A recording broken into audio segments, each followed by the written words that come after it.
வணக்கம், welcome to Sumitra's kitchen. இன்றைக்கி நம்ம கிச்சனில் சுவையாக ஒரு நார்த்தங்காய் குஜ்ஜு எப்படி பண்ணுறதுன்னு பார்க்கலாம். இந்த நார்த்தங்காய் குஜ்ஜுக்கு எப்போவும் புளிக்குழம்புக்கு எடுக்கிற புளியை விட கொஞ்சம் கம்மியாக எடுத்துக்கோங்க. ஏன்னா நார்த்தங்காயிலே புளிப்பு இருக்கும். இந்த புளியை ஒரு பாத்திரத்தில் தண்ணி போட்டுட்டு குக்கரில் சாதம் வைக்கும்போது வேக வச்சு எடுத்துக்கோங்க. அந்த மாதிரி வேக வச்சு எடுத்திங்கன்னா உங்களுக்கு அந்த புளிக்குழம்புல அந்த புளியோட ஸ்மெல் நல்லா இருக்குது. இப்போ இந்த நார்த்தங்காவை நான் குட்டி குட்டியாக நறுக்கிட்டு அதில் இருக்க கொட்டையெல்லாம் ரிமூவ் பண்ணிட்டேன். இதுக்கு 2 பச்சை மிளகாய் கீறி வச்சுருக்கேன். இந்த நார்த்தங்காவை நம்ம கத்தியில் கட் பண்ணுறதை விட அருவாமனையில் தான் கட் பண்ண முடியும். சின்ன சின்ன பீஸாக கட் பண்ணிக்கோங்க. இப்போது மிளகாவை எண்ணெயில் போட்டு வதக்கின்னு அப்படியே இப்போ இந்த நார்த்தங்காய் நறுக்கியிருக்கோம்ல அதையும் இப்போ எண்ணெயில் போட்டு நல்லா ஃப்ரை பண்ண போகிறோம். இது கொஞ்சம் நல்லா ஃப்ரை ஆகட்டும்.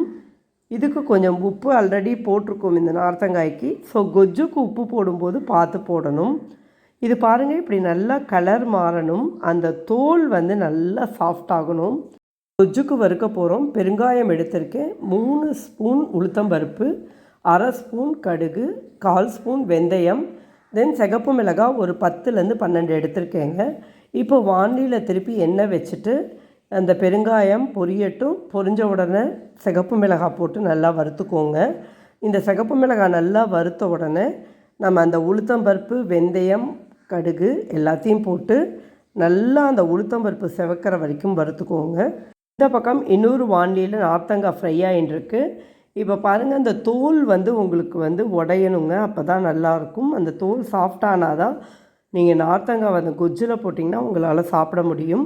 ஸோ இந்த பக்கம் நம்ம அந்த வாண்டியில் உளுத்தம்பருப்பு நல்லா செவக்கிற வரைக்கும் வறுத்துட்டு அதை நம்ம ஒரு பிளேட்டில் எடுத்து வச்சுக்கலாம். இந்த லாஸ்ட்டு வறுக்கும்போது பார்த்திங்கன்னா உங்களுக்கு கடுகு நல்லா வெடிக்குங்க. இப்போ அந்த புளி நம்ம குக்கரில் வச்சோம்லங்க, அது நல்லா வெந்து வந்துடுச்சு. பாருங்கள், இந்த உளுத்தம்பருப்பு நல்லா செவந்துடுச்சு.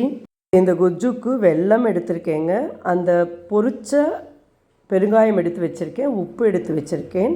அந்த குக்கர்லேருந்து வேக வச்ச புளியை நல்லா புளி தண்ணி கரைச்சிட்டு அதில் இந்த வெல்லம், உப்பு, பெருங்காயம் போட்டு நல்லா மிக்ஸ் பண்ணிவிடுங்க. இப்போ நார்த்தங்காய் அந்த வாண்டியில் நல்லா வெந்து வந்துடுச்சு. இந்த புளி தண்ணி, உப்பு, வெல்லம், பெருங்காயத்தை அதில் போட்டுடுங்க. மஞ்சப்பொடி போடுங்க. இது கொஞ்சம் கொதிக்கட்டும். நம்ம அந்த உளுத்தம்பருப்பு வறுத்த வாண்டியில் திருப்பியும் நல்லா ஒரு 2லேருந்து 3 ஸ்பூன் நல்லெண்ணெய் போட்டுட்டு கடுகு தாளிச்சிடலாம். கடுகு நல்லா 1.5 ஸ்பூன் போட்டு தாளிச்சிட்டோம். இது கடுகு நல்லா வெடித்த உடனே ஃப்ரெஷ்ஷு கருவேப்பிலையை நல்லா ஒரு கை போட்டு நல்லா ஃப்ரை பண்ணிவிட்டு அதை அப்படியே எடுத்து இந்த குஜ்ஜு மேலே கொட்டிடலாம். அந்த குஜ்ஜு நல்லா கொதிக்கட்டும்.